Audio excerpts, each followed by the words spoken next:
Hello everyone, welcome to my channel Fight for Your Dreams. So let's fight with me. I am Amandeep. जैसे कि आपको पता ही है कि हमने हिस्ट्री की सीरीज स्टार्ट करके उस सीरीज में आज सबसे इम्पोर्टेंट चैप्टर हम स्टार्ट कर रहे हैं हड़प्पा सभ्यता. ठीक है. हड़प्पा सभ्यता अपने आप में एक विवादित सभ्यता भी है. ठीक है. विवादित सभ्यता इसीलिए क्योंकि इस सभ्यता के बारे में जो जानकारियां हैं वो हमने अपने अनुमान से दी है. ठीक है. अपने अनुमान से बता रखी है क्योंकि इस सभ्यता की जो लिपि थी ना वो अभी तक पढ़ी नहीं गई है, उसे अभी तक पढ़ा नहीं जा सका है. ठीक है. आने वाले टाइम में शायद पढ़ा जाए क्योंकि इसे पढ़ने का दावा बहुत लोगों ने किया है, तो पर वो दावे सही नहीं है. तो हड़प्पा सभ्यता स्टार्ट कर रहे हैं. इसे कांस्य युगीन सभ्यता भी कहते हैं. कांस्य युगीन सभ्यता भी कहते हैं. ठीक है. तो क्योंकि इस सभ्यता के लोगों ने कांसे का यूज़ स्टार्ट कर दिया था, पर बहुत कम मात्रा में, क्योंकि टीन की उपलब्धता भारत में नहीं थी. टीन बाहर से मंगवाया जाता था. ओके. जब हमने भारत का भौगोलिक ढांचा कवर किया था तब मैंने बताया था कि टीन की उपलब्धता भारत में नहीं थी. तो हड़प्पा सभ्यता हम पढ़ रहे हैं. तो हड़प्पा सभ्यता को पढ़ने के सोर्सेज कौन कौन से हो सकते हैं? तो हड़प्पा सभ्यता के सोर्सेज अभी मैंने बताया कि लिपि पढ़ी नहीं गई है. तो लिपि पढ़ी नहीं गई है तो हमारे पास साहित्यिक स्रोत है नहीं. लेकिन साहित्यिक स्रोत है लेकिन उसका क्या नहीं हो रहा? यूज़ नहीं हो रहा. जब इसका साहित्यिक स्रोत होने पर यूज़ ना हो तो वो सभ्यता कौन सी काल से हो जाएगी? आद्य ऐतिहासिक काल से रिलेटेड हो जाएगी. ठीक है. तो हड़प्पा सभ्यता आद्य ऐतिहासिक काल से संबंधित सभ्यता है. हालांकि हड़प्पाई लोगों के पास एक लिपि थी, उन्होंने लेखन कला का विकास कर लिया था, लेकिन लिपि पढ़ी नहीं जा सकी. इस सभ्यता के अध्ययन के लिए हम पूरी तरह किस पे निर्भर हो जाते हैं? पुरातात्विक स्रोत पर. अब देखिए, हड़प्पाई लिपि तो नहीं पढ़ी गई लेकिन मेसोपोटामिया की लिपि तो पढ़ी गई है. तो मेसोपोटामिया के जो साहित्य है, मेहुला में हड़प्पा का उल्लेख मिलता है हमें.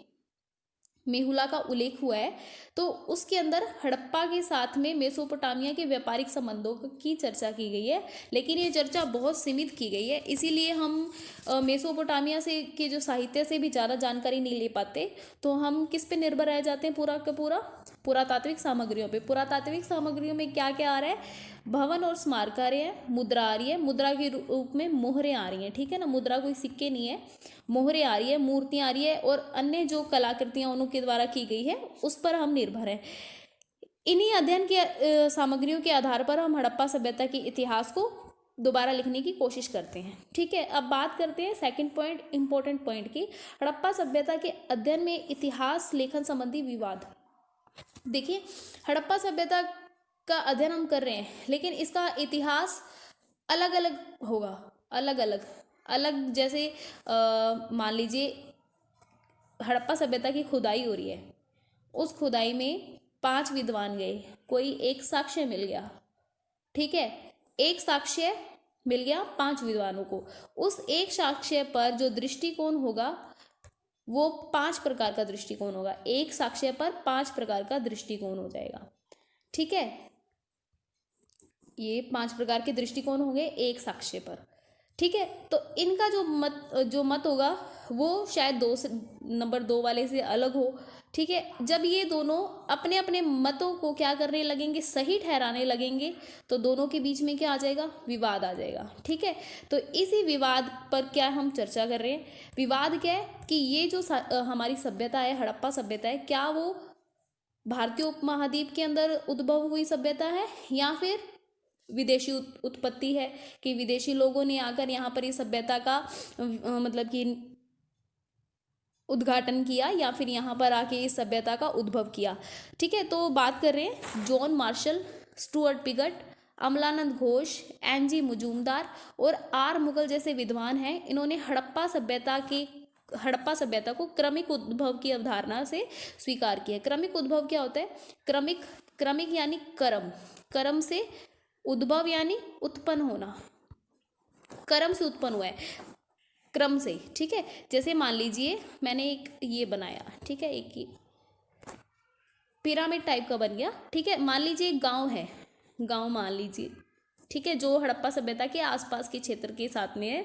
ये हमारा भारत है ना, इस वाली साइड पे एक यहाँ पे गांव है. तो वो गांव क्या है? बिल्कुल निम्न स्तरीय है. अभी ये कहाँ से हमने पूरा पाषाण मतलब पाषाण काल खत्म किया ना, तो पाषाण काल का निम्न टाइप का गांव है। अब उस गांव के अंदर थोड़ा क्या हुआ, तकनीकी सुधार हो गया। तो ये फर्स्ट स्टेज हो गई, ये सेकंड स्टेज हो गई, तकनीकी सुधार हो गया। तकनीकी सुधार होने से लोगों ने क्या स्टार्ट कर दिया, व्यवसाय करना स्टार्ट कर दिया, या फिर कृषि स्टार्ट कर दी। ठीक है, कृषि को भी नए नए तरीकों से ये कर रहे हैं। ठीक है, तो क्या हुआ, तकनीकी विकास हो गया, बेहतर तकनीकी विकास हो गया। ठीक है, अब उसके बाद में इन्होंने अपने नगर को, इस गांव को अच्छी सड़कों में, ठीक है, अच्छे घरों में परिवर्तित कर लिया। तो ये क्या बन गया, एक नगर बन गया। तो ये क्या चल रहा है, क्रम चल रहा है ना, 1 2 3 4 5 स्टेज आ गई, क्रम के रूप में चल रहा है।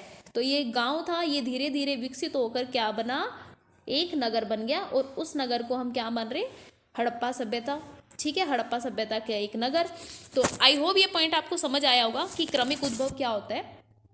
ये जो John Marshall, Stuart Piggott, Amalananda Ghosh, एन.जी. Majumdar और आर मुगल जो विद्वान हैं, वो क्या मानते हैं कि हड़प्पा सभ्यता का जो उद्भव हुआ है ना, वो भारतीय उपमहाद्वीप में ही हुआ है, क्रमिक उद्भव की अवधारणा से ही हुआ है। ठीक है, जो प्राक हड़प्पाई चरण है ना, जैसे मैंने ये बनाया था, ये जो नीचे वाले जो चरण थे ना, ये हड़प्पा की विकसित अवस्था को तैयार करने के लिए जो पहले की स्टेज है वो बना रहे थे। ठीक है, जैसे कि हम बना रहे हैं, हम मान लीजिए अपने एक चपाती का एग्जांपल ले लेते हैं। एक रोटी बनाने के लिए सबसे पहले आटे से स्टार्ट करें, आटा गूंथना पड़ेगा। ठीक है, आटा गूंथना पड़ेगा, उसके बाद में क्या पड़ेगा, उसको बेलना पड़ेगा। ठीक है, गोल करके, फिर उसके बाद में उसको सेकना पड़ेगा। तो एक रोटी, जब एक प्रॉपर रोटी घी वाली तैयार हो रही है, उससे पहले वो जो कच्ची रोटी है ना, वो हो गई प्राक, पहले वाली, पूर्व की स्थिति हो गई। और ये जब पूरी प्रॉपर रोटी बन गई, ये हमारी बन गई पूरी हड़प्पा। आई होप आपको, जब ये कच्ची है ना रोटी, अभी चकले के ऊपर पड़ी है, रोलर प्लेट पर पड़ी है, तो हम इसको मानेंगे ये प्राकृत जो स्थिति है सभ्यता की, वो है। और जब ये पूरी सेक के बन चुकी है, ये बन गई हड़प्पा। यानी आपको ये पॉइंट समझ आ गया ना कि ये होता है, ये कौन सी चरण में थी, प्राक हड़प्पाई चरण की ओर से आई है।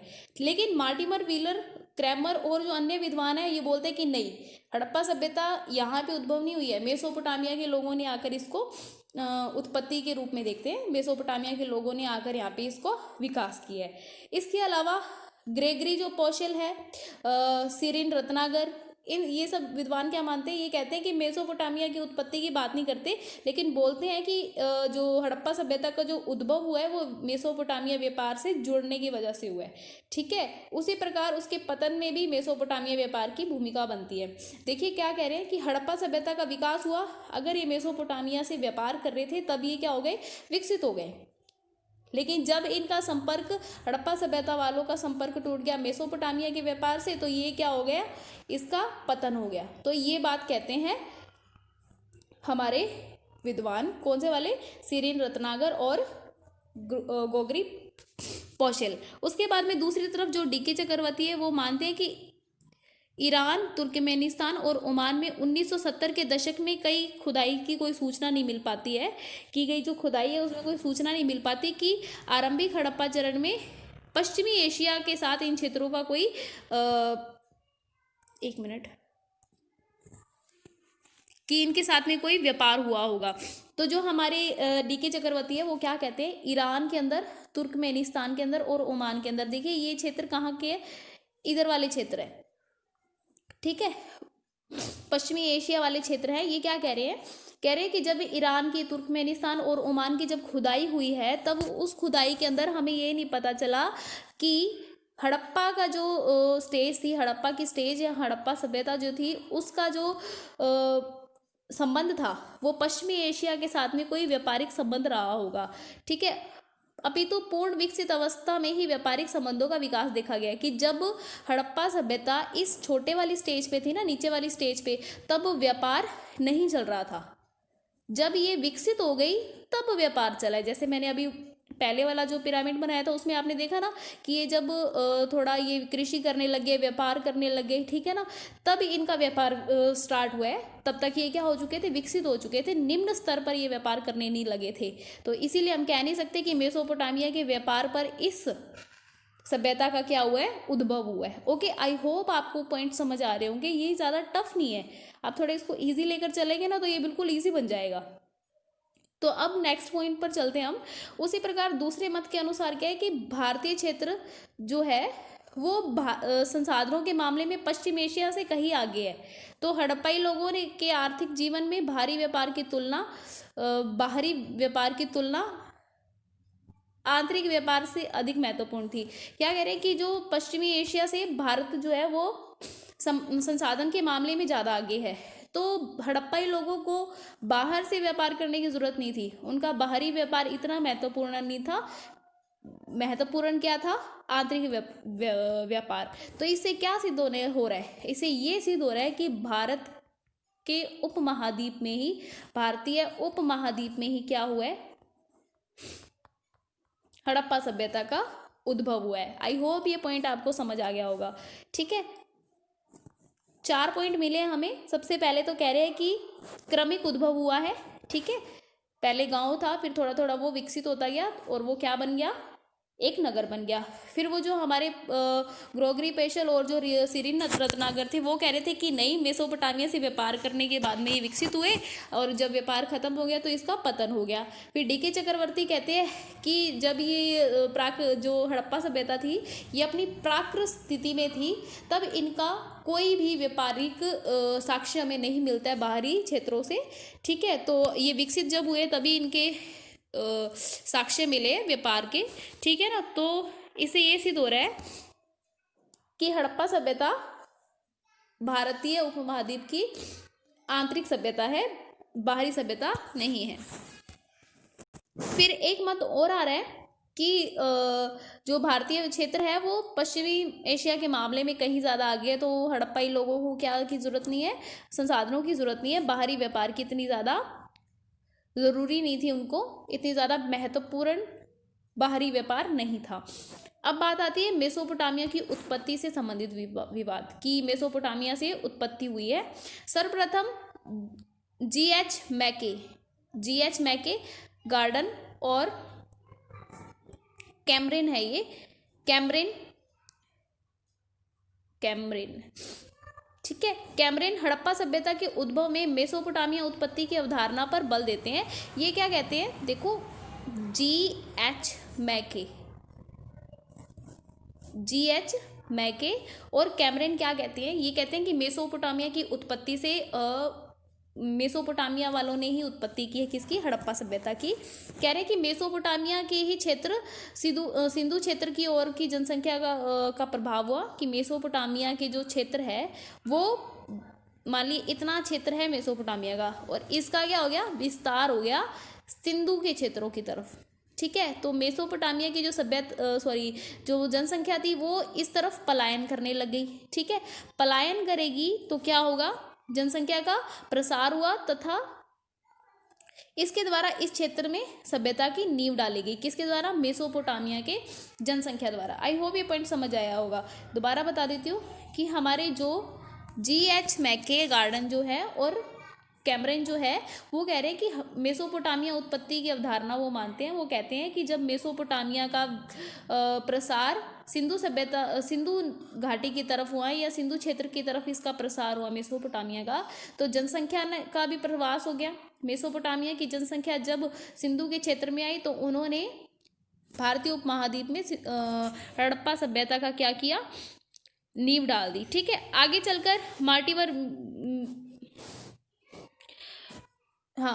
मार्टिवर मिले है जो है इस बात की पुष्टि करते हैं कि व्हीलर ने जनसंख्या के प्रवास की जगह, देखो मार्टिमर व्हीलर है, ये मार्टिमर व्हीलर है। मार्टिमर व्हीलर जो है वो ऐसे नहीं कहते कि जनसंख्या का प्रवास हुआ, वो ये कहते हैं कि सभ्यता का जो विचार है वो पश्चिमी एशिया के वातावरण में था, पश्चिमी एशिया के वातावरण में ही था। तो ये बात सही है कि विचार उड़कर सिंधु क्षेत्र में आ गया। तो ये सब कहने का क्या तुक है, ये सब कहने का तुक ये है क्योंकि जब हड़प्पा सभ्यता का उत्खनन हुआ और हड़प्पा सभ्यता जब सामने आई उस वक्त हमारे देश पर कौन थे? अंग्रेज शासन कर रहे थे।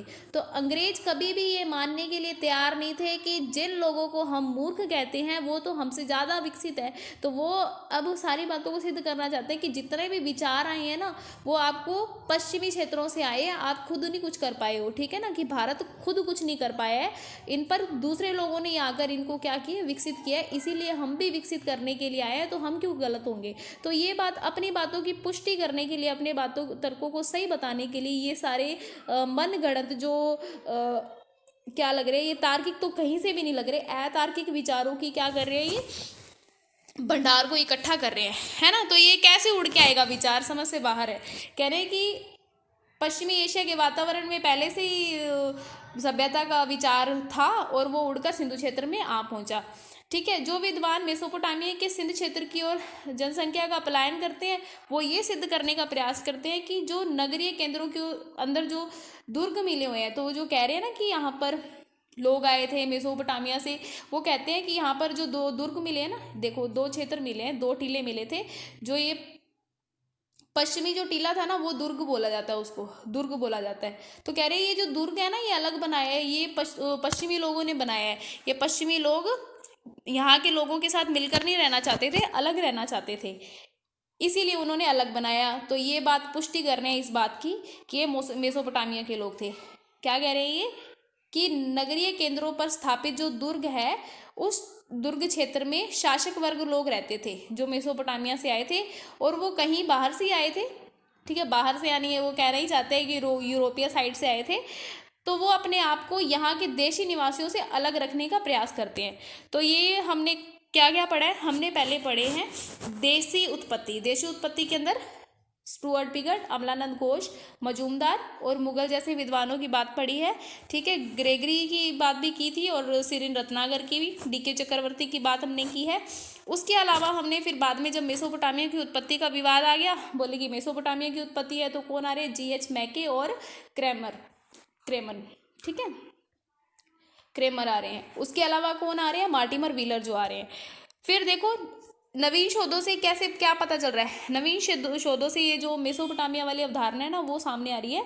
क्या कह रहे हैं कि हड़प्पा सभ्यता के बीच में और मेसोपोटामिया की सभ्यता के बीच में अंतर स्पष्ट आता है कि दोनों सभ्यता के बीच जो मोहरें, लिपि और औजारों की बनावट है, उसमें अंतर है। तो अगर आप कह रहे हो कि मेसोपोटामिया की सभ्यता वाले लोगों ने यहाँ पर आकर सिंधु सभ्यता की नींव रखी है, तो इन सब में बनावट में क्यों अंतर है? तो वो अपने दिमाग में वहाँ से वही चीज़ें लेकर आएंगे ना जो यहाँ पर बनाएंगे। तो यहाँ की लिपि, मोहरें और औजारों की बनावट में अंतर क्यों है? वो मेसोपोटामिया की मोहरों जैसे क्यों नहीं है ना। तो ये तर्क इनका एक यहाँ पे गलत हो जाता है। दूसरी बात है, मेसोपोटामिया की सभ्यता जो है वो हड़प्पा की तुलना में विकसित नहीं है। हड़प्पा की सभ्यता मेसोपोटामिया की सभ्यता से ज़्यादा विकसित है। तो अगर मेसोपोटामिया के लोगों ने हड़प्पा सभ्यता की नींव रखी है, तो वो इतने खुद विकसित क्यों नहीं हुए? हड़प्पा सभ्यता को क्यों इतना विकसित कर दिया? तो यहाँ पर भी उनका तर्क क्या हो जाता है? गलत, कि मेसोपोटामिया के लोगों ने नींव रखी। फिर उसके बाद में हड़प्पा की तुलना में मेसोपोटामिया में तांबे के उपकरणों का ज़्यादा प्रयोग हो रहा था। तो मेसोपोटामिया में लोग क्या यूज़ कर रहे थे? ज़्यादा तांबा यूज़ कर रहे थे, जबकि हड़प्पा में क्या हो रहा है? ज़्यादा पत्थर का और किसका यूज़ हो रहा है? हाँ, कांसे का यूज़ हो रहा है, ठीक है। कांसे का बनाना यूज़ कर दिया था इन्होंने, पत्थर का और तांबे का यूज़ किया है, ठीक है ना, क्योंकि ये ताम्रपाषाणकालीन जो सभ्यता थी, ताम्रपाषाणकालीन जो संस्कृति थी, वहीं से हड़प्पा सभ्यता का क्या हो रहा है? विकास हो रहा है। आई होप आपको पॉइंट समझ आ गया होगा। हड़प्पा की तुलना में मेसोपोटामिया में तांबे का प्रयोग ज़्यादा हो रहा था, ठीक है। अब हम समझते हैं क्रमिक उत्पत्ति का सिद्धांत क्या है। क्रमिक उद्भव की अवधारणा की ये सिद्ध करती है कि हड़प्पा सभ्यता किसी बाहरी कारक का परिणाम नहीं है, बल्कि भारत की भूमि पर ही क्रमिक रूप से विकसित हुई है। इनका मानना है कि हड़प्पा सभ्यता का विकास ग्रामीण संस्कृतियों से हुआ, जो उत्तर पश्चिम के विस्तृत क्षेत्रों में फैली हुई थी। इधर फैली हुई थी, जो यहाँ पर फैली हुई थी। यहाँ पे हम राजस्थान भी आ जाता है और पंजाब भी आ जाता है, ठीक है। हरियाणा जो अभी राखी कड़ी अभी लेटेस्ट आई है ना, वो भी इसी के अंदर आ जाती है, ठीक है। हड़प्पा सभ्यता का विकास की बात हो रही है, तो ग्रामीण संस्कृतियों से हुआ है, जो उत्तर पश्चिम के क्षेत्र में हुई है, जो मैंने अभी आपको यू बनाया था ना, वही बातें यहाँ पे रिपीट हो रही है। ठीक है, विस्तृत क्षेत्रों में फैली हुई थी। क्रमिक विकास कैसे संभव हुआ उसके विषय में स्पष्टता नहीं है। देखो ये क्रमिक विकास हुआ कैसे, वो हमें स्पष्ट नहीं है। स्पष्ट क्यों नहीं है? क्योंकि हम सिर्फ पुरातात्विक साक्ष्यों के आधार पर बता रहे हैं, हमारे पास लिपि नहीं है, पढ़ी नहीं गई है। जब ये लिपि पढ़ी जाएगी तो और भी स्पष्ट हो जाएगा। जैसा कि हम जानते हैं कि सिंध का जो कछारी मैदान था वो काफ़ी उपजाऊ है।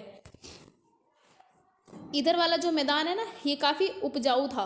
ठीक है, क्योंकि यहाँ पर प्रत्येक वर्ष सिंधु नदी जो थी वो जलोढ़ मिट्टी भरकर लाती थी। अब जलोढ़ मिट्टी, अब याद कर लो आप, जब मैंने आपको भारत का भौगोलिक ढांचा करवाया था, जलोढ़ मिट्टी के अंदर पोटाश की उपलब्धता ज़्यादा थी, और जिससे क्या होता है, मिट्टी क्या बनती है, उर्वरक बन जाती है। ठीक है, मिट्टी जब उर्वरक बन जाएगी तो क्या होगा, अच्छी फसलें ज़्यादा होने लगेगी। और क्या है, इन लोगों ने क्या करना स्टार्ट कर दिया, खेती करना स्टार्ट कर दिया। खेती के अलावा लोगों ने खदानों का उपयोग भी करना सीख लिया था। पत्थर के बेहतर उपकरण बनाने लगे थे।